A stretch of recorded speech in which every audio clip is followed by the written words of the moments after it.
delighted to have you here today. So we're going to be talking about the high seas, and we have a number of very illustrative speakers. We're going to start with Ambassador Robert Hill, who is the former Environment Minister and former Defense Minister, former UN Ambassador from Australia. Then we'll move on to Minister Greg Hunt, who is the current Minister of the Environment for Australia. After that, we will have the Honourable Minister of the Environment Affairs, Edna Maloa from South Africa, and then Mr. Benedicto Lucas, the Secretary General of the National Council of Protected Areas in Guatemala. Following all those presentations, we will have Tom Friedman, who is standing to my right. Tom is with the New York Times and will be moderating questions from there. So we'll start right up with Ambassador Hill.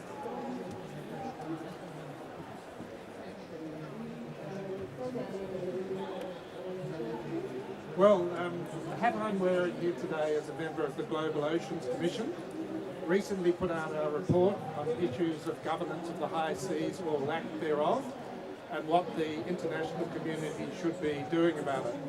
Lots of issues, of course, overfishing, waste, plastics on the oceans, and you can go on. But you can lament the problem or you can seek to find the solution. The Law of the Sea Convention, completed in 1982, ratified in 94, dealt largely with the regulation of extended economic zones of states. So it was largely about management of waters that come within national jurisdictions. The issues of waters beyond national jurisdictions, the high seas, about half the Earth's surface, was largely left for another day. Two areas have been subsequently dealt with, one seabed mining and one dealing with certain fish stocks, migratory and straddling fish stocks through a fish stocks agreement. The issue of sustainable use and conservation of biodiversity in this vast area still remains unregulated. Some say it's not in bad shape, because up until now it's been relatively difficult to exploit. That is now rapidly changing. So 15 years ago, some of us at the United Nations started a process to encourage the international community to set rules which would govern the sustainable use of those resources and proper conservation as well. We got a report from the Commission of Sustainable Development, which led to a report from the Secretary General, which led to an informal working group that went for the next 12 years. And that brings us up to 2014, which at Rio Plus 20, one of the few substantive outcomes, if you call it substantive, was that by the end of next year, 2016, the UN would decide whether or not to commence a negotiation for a new protocol, an international agreement to govern sustainable use and conservation of the high seas. The last meeting, I think it'll be the last meeting of the working group, it's been going for 12 years, should be next January, when hopefully there'll be a resolution to the General Assembly to commence this negotiation. You know, if you get into UN work, you want to have a long life. These things move very slowly. But it does seem to be a moment in time when we can actually move this process towards an outcome, and that would be not too soon. And that's why this meeting here today is so critical in terms of time, because in January it'll only make a decision by consensus. We need the nation states of this world either to put their hands up and say, yes, it is time to commence this negotiation, or alternatively to be absent in the loo or somewhere at the time the vote is taken. That's all we need in January, and then we get it to the General Assembly, and then we start a negotiation which will hopefully set these rules so that future generations will be more confident that the resources of the high seas, if they are to be exploited, will be exploited sustainably, but that there is a strong conservation bias underlining it all. So that's the story, that's the importance of the moment. Thank you for being here, and I'm pleased we've got a few people who are actually decision makers who are now going to tell us how they're going to make this work in January. Lisa, do I introduce Greg? Greg Hunt, the Australian Minister for Environment.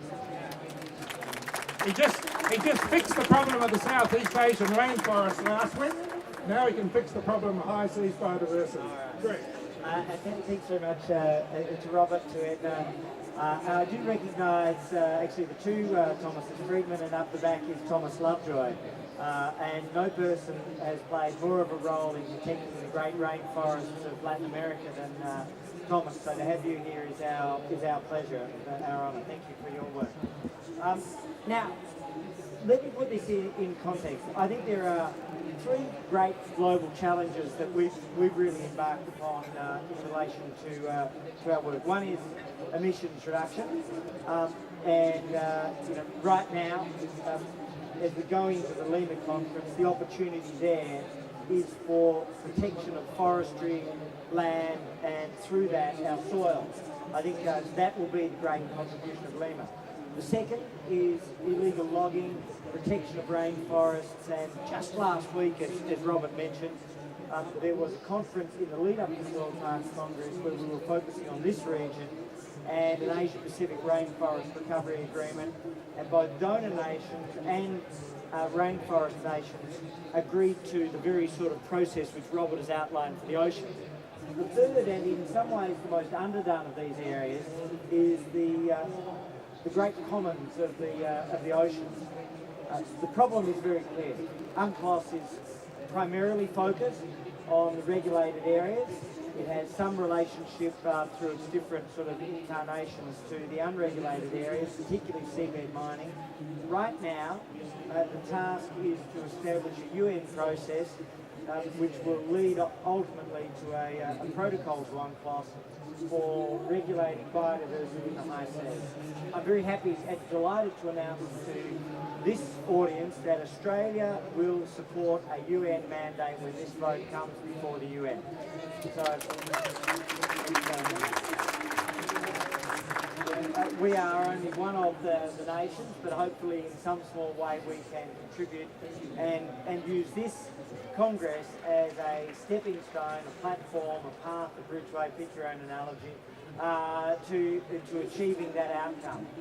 On the way, once those negotiations start, because I'm also very cognizant of the challenges that the US faces with its Senate, we want the US to be part of it. The other essential element, and here in particular you take the advice of somebody like Thomas Friedman, is how do you engage the US, because Secretary Kerry is deeply engaged in this question, and any protocol like this will take some years to negotiate. And I think the US approach of a pledge and review of what countries will do in the interim, whether it's a 3, a 5 or a 7-year gap, so Secretary Kerry's approach of a pledge and review on the oceans is something which is not in the alternative but which is complementary and is what you might call fast start action on global ocean protection. So they're two complementary approaches. We want to support both of them, and I'll thank you for your interest, and I think I'll turn over to it's Minister Edna from South Africa. We're on a first name basis. We've just had a meeting, and I've not met any other minister anywhere who has such an understanding of the energy mix questions in relation to carbon management and really a deep knowledge of the balance. So I came away impressed and frankly humbled after the meeting. So, Minister.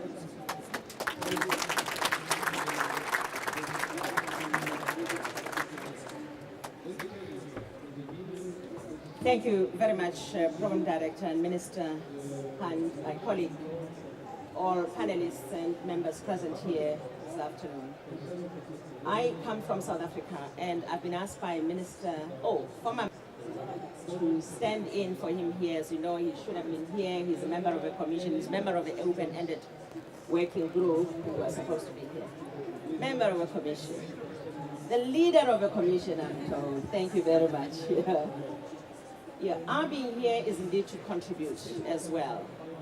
Let me also start by acknowledging indeed that there's a lot that is being said by UNCLOS in relation to the areas where we go as far as the areas of countries, where countries have management capacity within the oceans. And indeed, we are doing our best and our lot. As South Africa, we have just recently, on the 11th of October, President released a strategy, a new one, of us developing the oceans economy, obviously within the 4 areas, which is selected areas. Let me not bore you with the details about those 4 areas.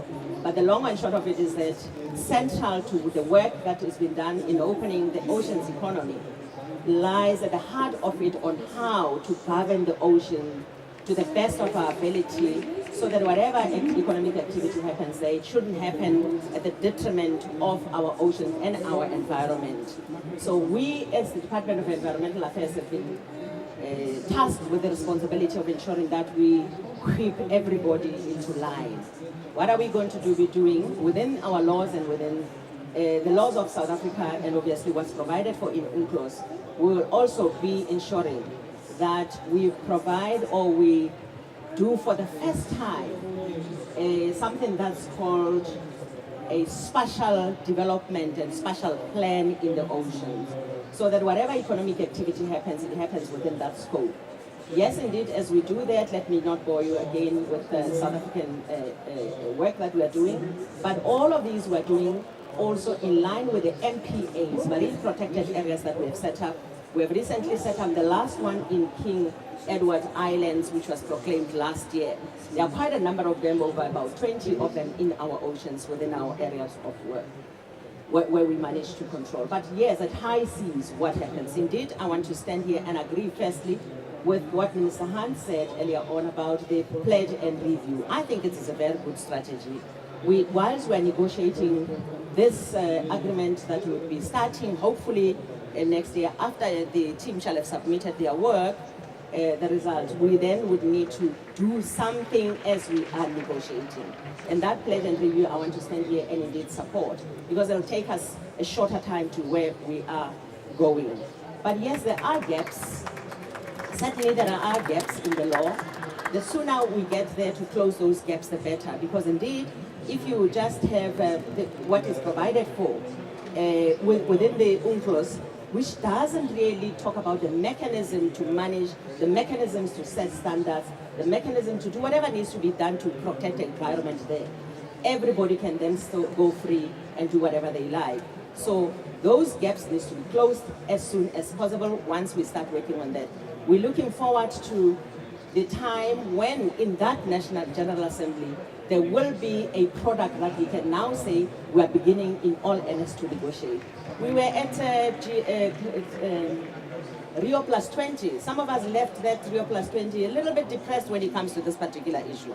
The resolution was saying something like this: we will endeavor to try to attempt to look at the issue next year. So now that we have this open-ended group that's beginning to work in all earnest, we are very, very happy. Let's not try to endeavor to attempt to do something next year. So let's have it and have it done. Thank you very much. Thank you very much. And now Mr. Benedicto Lucas, the Secretary General of the National Council of Protected Areas of Guatemala. Thank you, sir. Thank you so much. It's a pleasure to share with you this platform, a strategic platform. And Dr. Sylvia Eyre, it's a pleasure to meet you and share this space with you. Why in Guatemala we are looking doing close work, and why we are looking the high seas ocean. That is the high seas because we are very interested to improve our development in a lot of matters in our country. Why? Because we have more than 30% of the people, or of our people, below of the line of poverty. That is bad for us. And let me say you something about our people also. We have a consumption of 2 kilos per year per person in our country. That is below that the 10 kilos of another countries in Central America, and that is also below of the 25 kilos per person per year in another countries. And for us, it's very interesting to make some efforts to improve our development of consumption of fish. Also, we have a representative at UN, is Ana Cristina Rodriguez. Ana Cristina Rodriguez is working hard to make some arrangements for the UNCLOS, because we hope that the next year we use the main tool to improve all these problems that we have in high seas is using our boat at UN. Using our boat in UN is the first tool that we have in our hands to improve all the problems, because in our country, in the high seas, in the front of our country, there's a lot of countries that, you know, maybe some countries that are using fishery, large fishery industry without any permission, and we want to make a good governance platform, and we have to use our boat the next year and with UNCLOS. And in Guatemala also we have more than 300 of protected areas. We want to make some arrangements with another countries in our region, and we look for the high seas to great opportunity to promote also the Costa Rica Dome. Costa Rica Dome is the best opportunity of our region. We share the region of Central America with Costa Rica, with Nicaragua, with Panama, with Honduras, with El Salvador, and I think, and also the south of Mexico. And we are hoping that we can make good arrangements with next year with UNCLOS, but also we are promoting the Costa Rica Dome as the great opportunity. About my country also, we have more than 500 million of dollars only of sailfish industry, sportive sailfish industry. That is a great opportunity, but we depend of sailfish, also of high seas. That is some things that we have to know in this matter, and we are encouraging all the people, also all the ministries present here, that we want to use all the social media to promote the vote of our countries next year in UNCLOS. Thank you for this platform.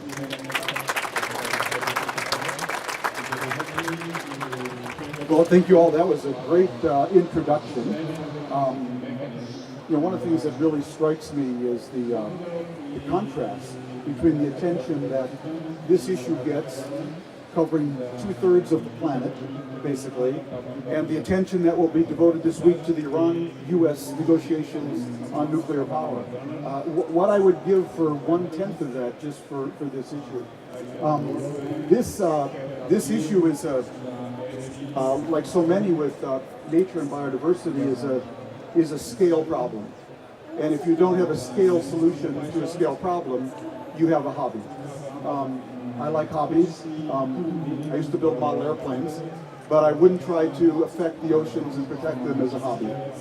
And so I think the first bigger audience beyond them that the audience here can reach, what can people here do to influence their governments, particularly my own, by the way, to make the right decisions in January? Let's just go right around the horn. It's the hardest question, because the US record generally, I might get whacked, but I think in oceans conservation is pretty good, and even in the last few years, extension of MPAs within US jurisdiction has been astonishing. There just seems to be a fear of the Congress, really, the split between the administration and the Congress and a concern that the Congress won't back the President if the President backs another international agreement. But even that's not straightforward, because although the US didn't ratify UNCLOS, it did ratify the fish stocks agreement. So presumably, to some extent, it does support regulating fishing on the high seas for both sustainable use and conservation. So how to convince the Congress to give confidence to the administration, I think, is the challenge. Look, there are two things that obviously come to mind. The first is a splash front page story in the New York Times. That would carry a significant amount of weight. And then the second thing is we can work with our colleagues in the United States on both sides of the parliamentary divide there. We're able to work with both the administration and now with the Senate leadership, and I'm happy to commit to Australia doing that, to gently encourage them. But Secretary Kerry's process is a very constructive one of pledge and review. It's not threatening to sovereignty. As Minister Malira says, gives you an immediate ramp up and pathway, and so we want to encourage that whilst also going forwards on the international protocol approach. Sir, can I ask you a quick follow-up? Where is you can repeat the question. A quick follow-up, because you're from this region. Where is China on this issue? It is, shall we say, a little elliptical. That there Wants would to be, embrace the negotiation, to embrace it. it's supportive of process, but I think it may be a long process. Why is that? And the reason is China is trying to feed, well over 1 billion people, and food resources are fundamental to them. It's potentially a food resource. Having said that, I'm with President Xi tomorrow. He's in Tasmania. We're looking at different things. He chose to go to Kakadu because he was interested in indigenous culture, but also biodiversity. So you have the paramount leader who has a personal commitment. So I'm in the unique position that tomorrow over lunch I will actually raise it with him.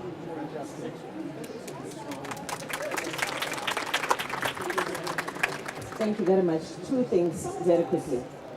Where we have national jurisdiction as countries, I think we need to manage those areas well. Let's start as a starting point from an environmental point of view. Because it may be pointless to talk about the gaps and how we feel in the existing gaps in high seas area if we don't even add areas of national jurisdiction. Really do our best. That's a starting point. Secondly, I think that there's a need to start.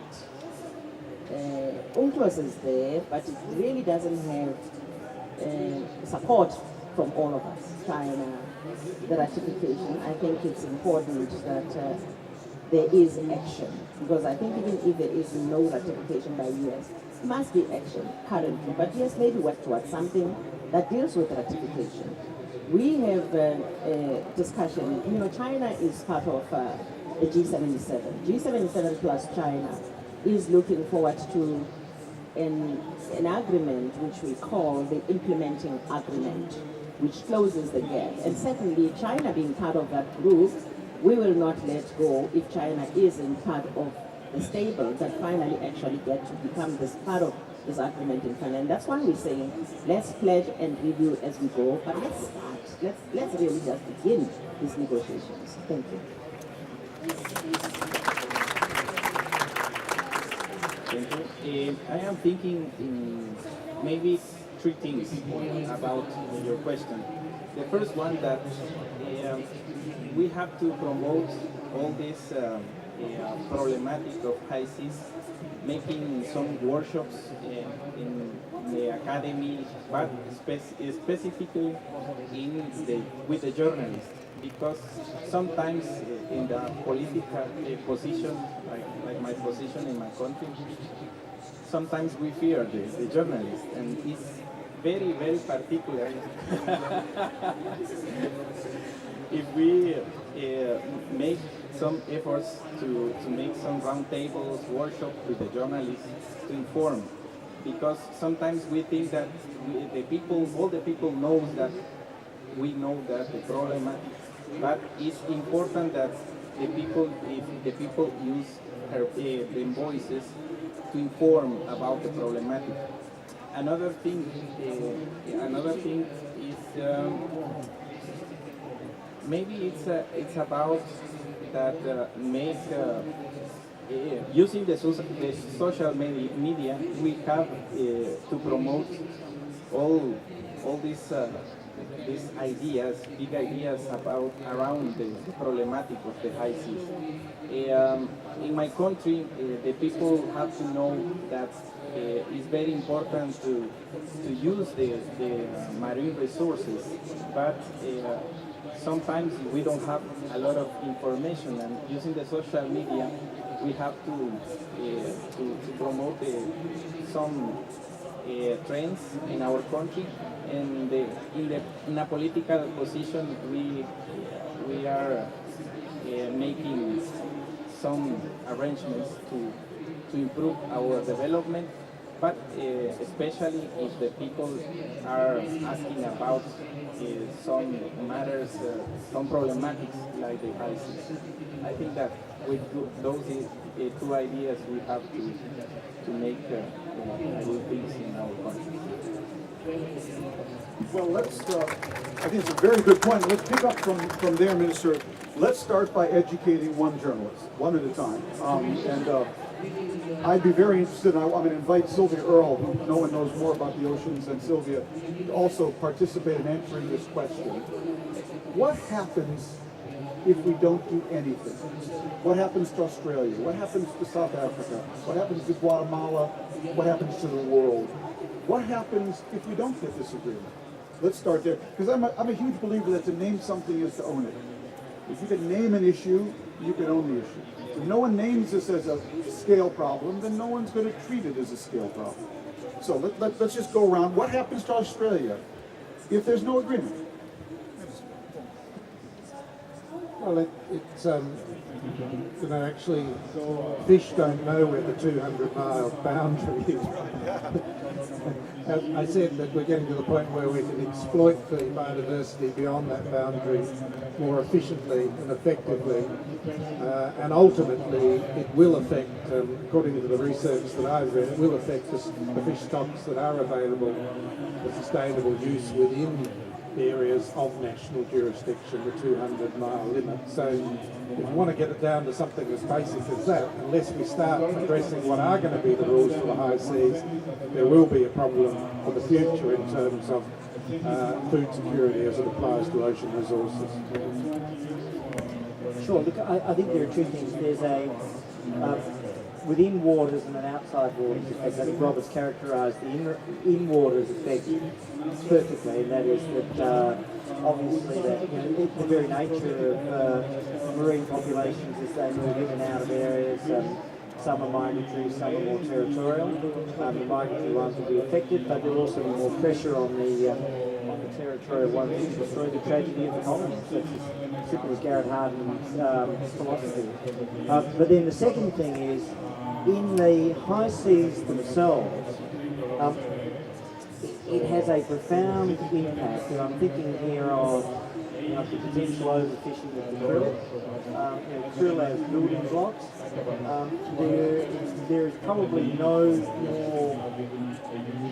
single greater threat to the high seas than krill overfishing, because it is the absolute foundation stone of the marine biota.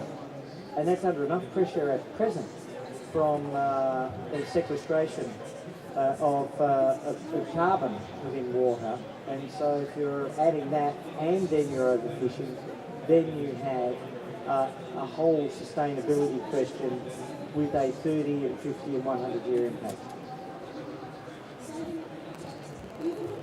I think the question that says, what if there is no agreement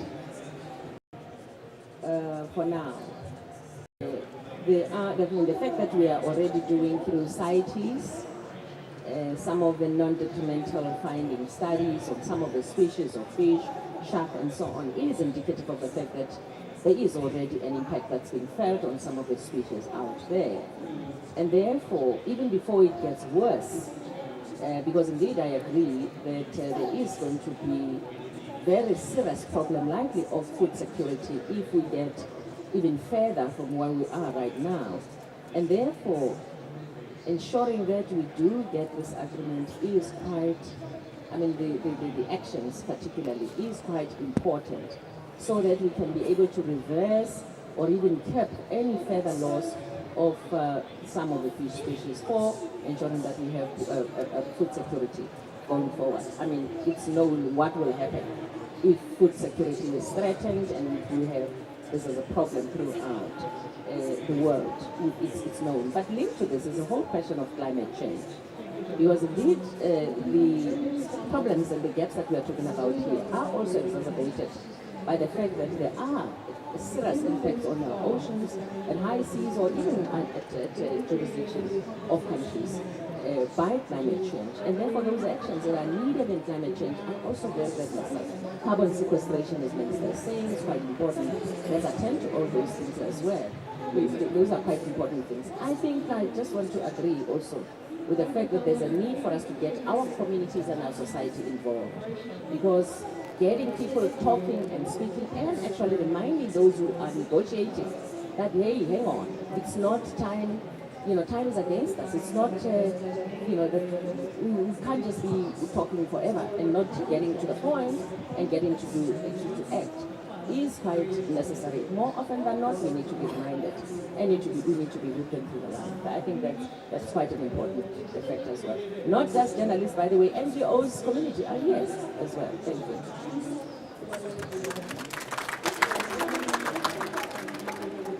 If there is no agreement for my country, and I think for our region, the cost of the opportunity is very high, because only in my country we have almost 5 million persons with hunger. 5 million persons 5 million. with what? The third part of our country with hunger.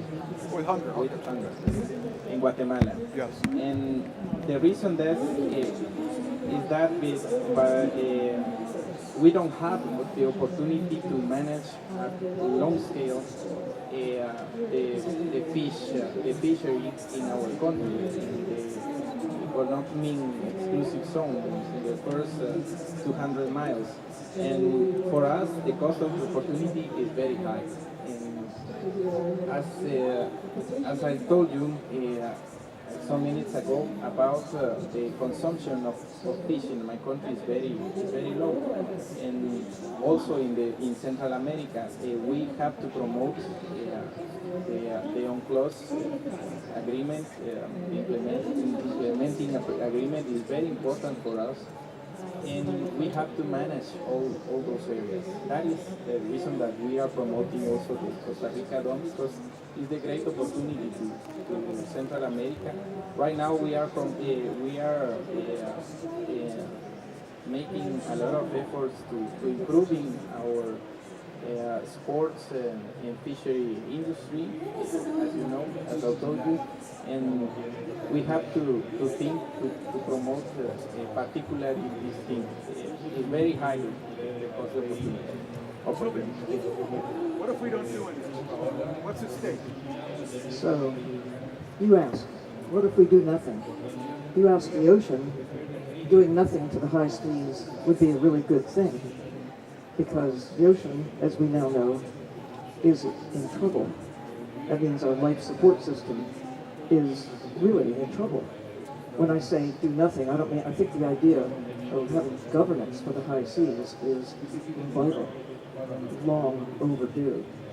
Treating half of the world, the great global commons like the atmosphere above, as the wild, wild west, where you can do, anybody can do anything. It belongs to everyone and no one, is leading to disaster. Already, a handful of nations are disproportionately extracting ocean wildlife, taking it from the global treasury again, belongs to anyone, belongs to everyone. So governance to try to regulate activity in the high seas is vital. We are already seeing a collapse of many of the fish that people take, whether it's sailfish, swordfish, tunas, sharks, grouper snappers, go down the long list. Even the small fish have collapsed in my lifetime since I began exploring the ocean in the middle of the 20th century. And with thousands of hours underwater observing the effects of what humans do to the ocean, largely in coastal waters, if we extend that out into the high seas, we will continue to put additional pressure on our life support system.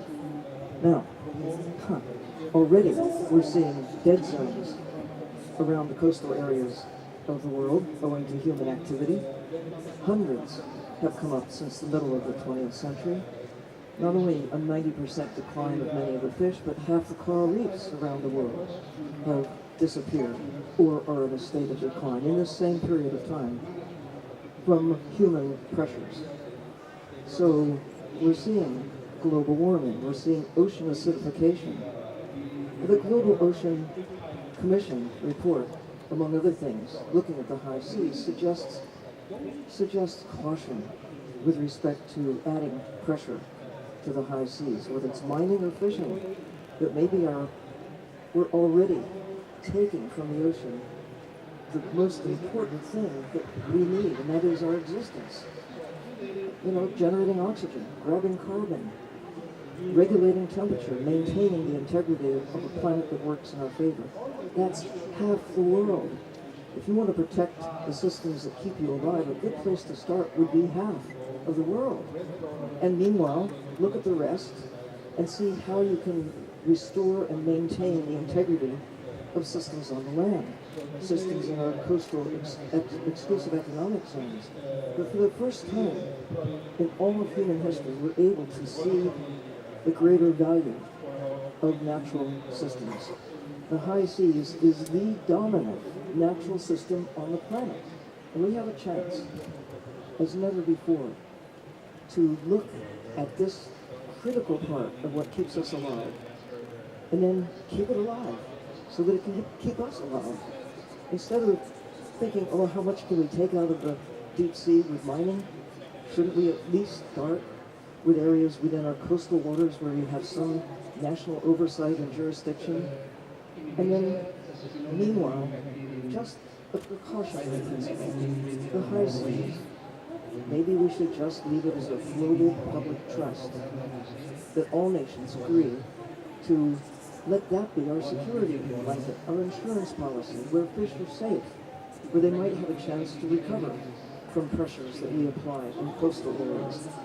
So, as never again, we have a chance, because unless we take action now to put in place governance, policies that will get people to really understand why the ocean matters, why the high seas matter, not because there's more that we can extract, but rather because it's a protective action to safeguard what we already have. Maps of the ocean, you look at Google Earth, you spin the Earth around, and it looks as though we have a pretty good map of just about everything, but the fact is, only about 5% of the ocean has been mapped with the same degree of accuracy that we have for the Moon and Mars and Jupiter and the rest of the world. So most of Earth is yet to be explored, let alone mapped and understood with the same degree of accuracy that we have for almost anywhere else on the planet. So it is an illusion. And to that point, wouldn't it make sense before we start to carve up a big blue goose that we at least understand what's there? Exploration, to map, really seriously map, and seriously explore not just the bottom, not just the top, but the whole water column where life is. Life exists in the ocean from the surface to the greatest depths. And millions of people have flown high in the sky, 35,000 feet or more, and only 3 people have been to the deepest place in the ocean, 11 kilometers down. no one has been in the southern Indian Ocean exploring until just recently when efforts have been made to find that lost aircraft. But there's much of the ocean that is in similar condition, that you can drop things in there and we don't know what's around there. Are there mountains? Are there valleys? We have just the broadest, most general idea. We know there are mountains there, but with a resolution that is very primitive. Yourself and somebody join us. Russ Mittermeier. Russ, you must have something. Come on forward. I'm gonna call on people if nobody else will. Russ Mittermeier, the co-founder of CI. Thank you, Tom. A bit far from my area of expertise, which is mainly rainforest, but certainly I think we need to look at, we're seeing tremendous growth in protected area coverage of various kinds in the Pacific in particular. We heard a lot from President Tong, Prime Minister Puna, President Remigasso from Palau. I think we also need to use that momentum that we have right now in protecting areas within the EEZs and extend that to looking at how we can be much more effective in the high seas as well. I think they're really setting a new standard for us. They're raising the bar, and I think we should all participate.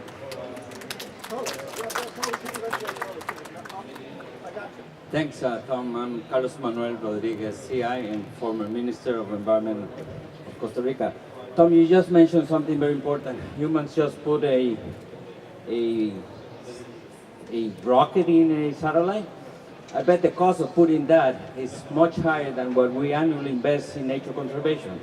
Let me give you some numbers. We annually invest in nature conservation $45 billion, and the gap is huge. We need to triple that sum in order to achieve our goals and targets. That is not much money. That's 0.002% of global GDP. We need to increase the investment in order to protect nature from 0.002 to 0.008. That's nothing. Annually, humans consume more and spend more in consuming ice cream than protecting nature. So I just want to give the real context. I mean, this is not out of our reach. I mean, humans are investing a lot of money, not necessarily in the most wise strategic manners, and we just put a satellite, a rocket in a satellite. I mean, let's set the priorities. Let's be able to really understand the context and the need to narrow that gap. We need to really concentrate in the next 5 to 10 years in mobilizing resources in a very strategic manner, because protecting nature is protecting the poor, creating this safety net, social safety net that we need. And at the end of the day, politicians need to understand that the best investment they can do is this kind of investment, because the revenue are high. For every dollar you invest in nature conservation, there's a return of $7 in environmental services, in food security, freshwater security, in climate security. I mean, those are the numbers that we need to come up, put the context, and be able to mobilize resources.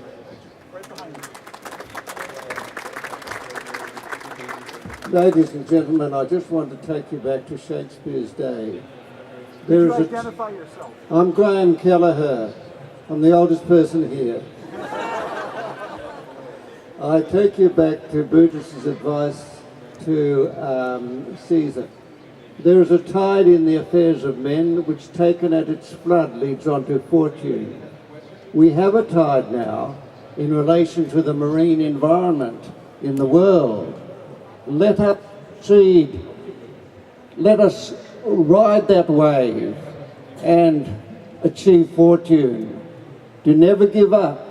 Let us work together, and let us hold our enemies close to our heart. Thank you.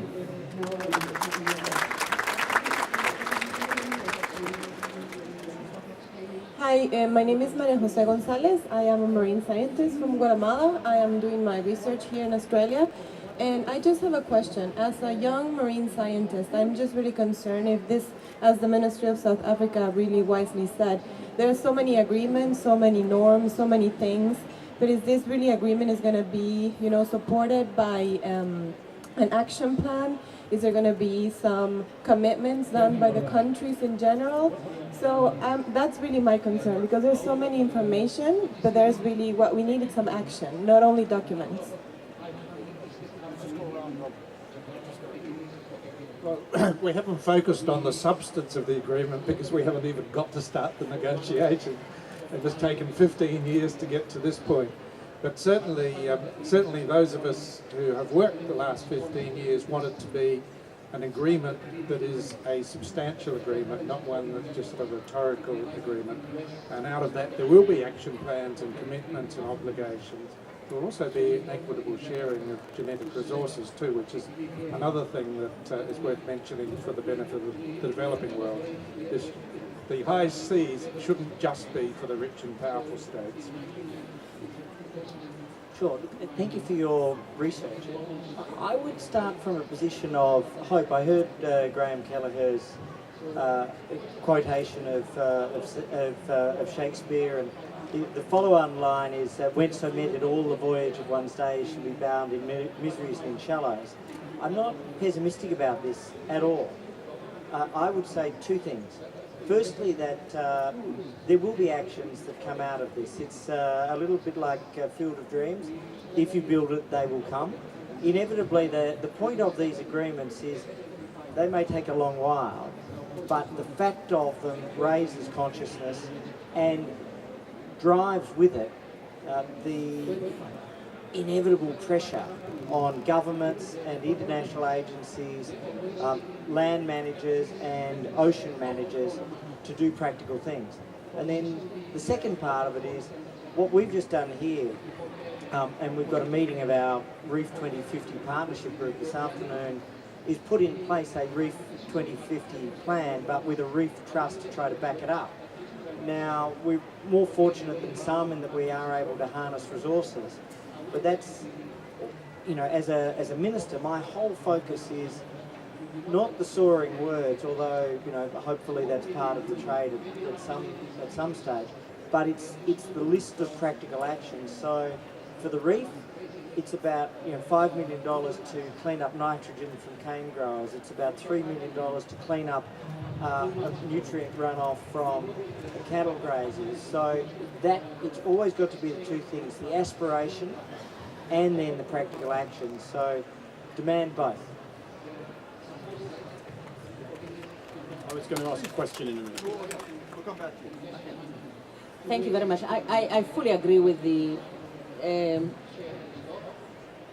proposal. It's not quite a proposal. I think it's a very strong statement from our dear sister and Mama that there is indeed a need to ensure that there is action.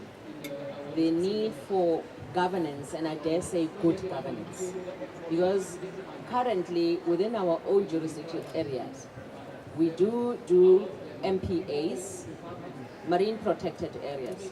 But the big question continues to be whether, even in those marine protected areas, there is indeed good governance.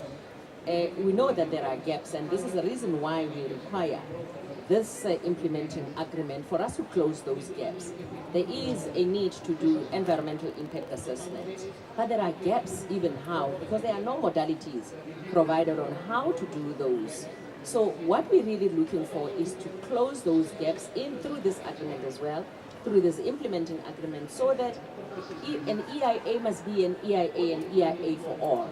MPA must be well managed and well managed for all of us within this equitable generic resource sharing, equitable resource sharing, so that we also know that one is not doing a half-baked job elsewhere and another half-baked good job elsewhere. So that for us is actually the beginning of actions that must be implemented.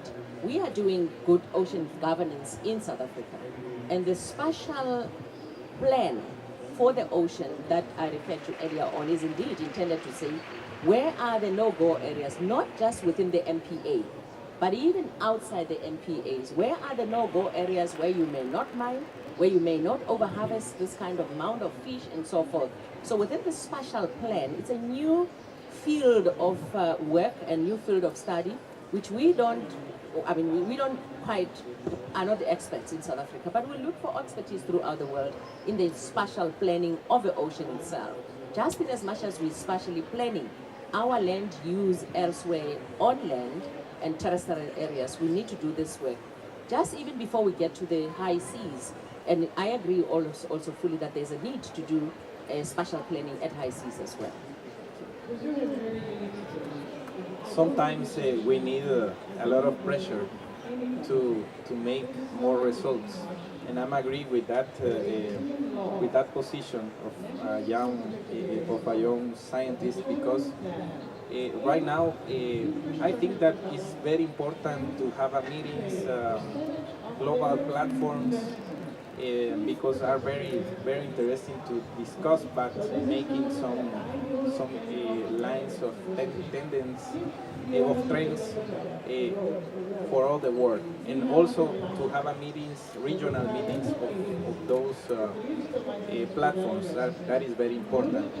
But it's most important to promote, to involve more people to talk about these kind of problems. And another thing is to promote more protected areas, marine protected areas, because right now in all the world, I think, in my country also, especially, we are making marine protected areas based on the stakeholders' activities. That is very important, because right now in the core, in the bottom of the conservation is the person, because we are talking about sustainable development, sustainable management, and that is very important, because right now, if we have on the bottom of the conservation on the people, we are linked all the conservation with food security, resilience, and other things. Thank you. We have time for one last question. So it's Dan Laffoley, Marine Vice Chair of the Royal Commission on Protected Areas. My question is a frighteningly simple one to ask, but probably a worrying one to answer. And it's this: it's about urgency. So we describe it as the blue heart of the planet. We have a silent storm coming, which I would describe as heart disease. And this is about ocean acidification, ocean warming, deoxygenation, and so forth. If we talk about dead zones in the ocean, 1950s, there were perhaps 50 or 60. There's 500 now. If you look at species like billfish, which are very sensitive to oxygen levels in the ocean, their habitat's gone by 20% already. 2050, probably gone by 50%. So how do we inject urgency into this? Political processes take a long time, but it is this silent storm that is going to overtake us, and it's going to force us from what I might call business as usual to business unusual. So what does business unusual look like in tackling urgency to get these agreements in place in time to, if you like, stem heart disease?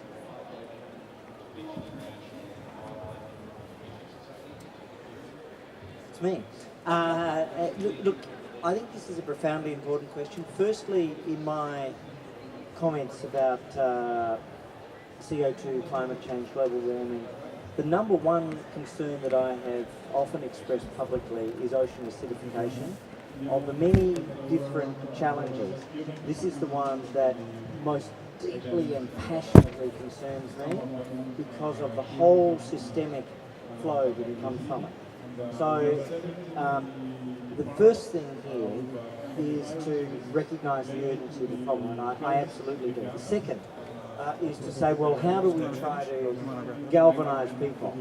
And as I say, tomorrow I have a unique opportunity. I'm sort of hosting the Chinese president over lunch, and we'll be talking three main things: climate and ocean acidification, secondly, a high seas agreement, and thirdly, we're going to be inviting them in on the rainforests and the rainforest summit from last year. So the urgency happens in two ways: with the decision makers and through the community.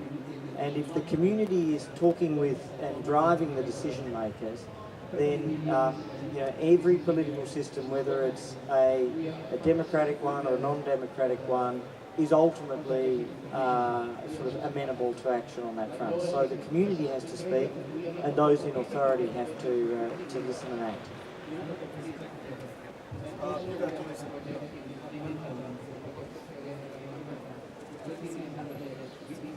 Great. Unfortunately, our time is up. Oh. Just very quickly, in response to Dan's question about how do you address urgency, it is about knowing, about communicating, and it's great, Tom Friedman, that you are here in your powerful voice to be able to speak to the ocean. Whoa! You know, knowing that where does oxygen come from? We didn't know until 1986, the same year that we stopped commercially killing whales around the world. News came that there's one tiny little microbe in the ocean, Prochlorococcus. We should all celebrate this and have it on t-shirts everywhere. It generates 20% of the oxygen in the atmosphere. We didn't know it existed until 1986. What else is out there in the high seas, down there in the ocean depths, that is keeping us alive and we don't even have a name for it? The name that we need to celebrate is the ocean, our life support system, the chance that we now have as never before and maybe as never again to really embrace the ocean and care for it, literally as if our lives depend on it, because they do.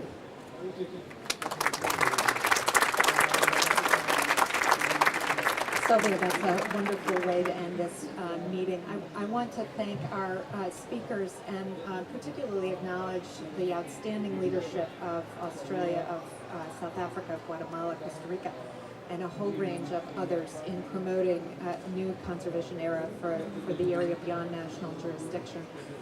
So just as a closing remark, I would say we're here at the World Parks Congress. And I would hope that one of the messages that comes out of this is that you can't have a world park system that leaves half the planet out of the equation. Thank you very much.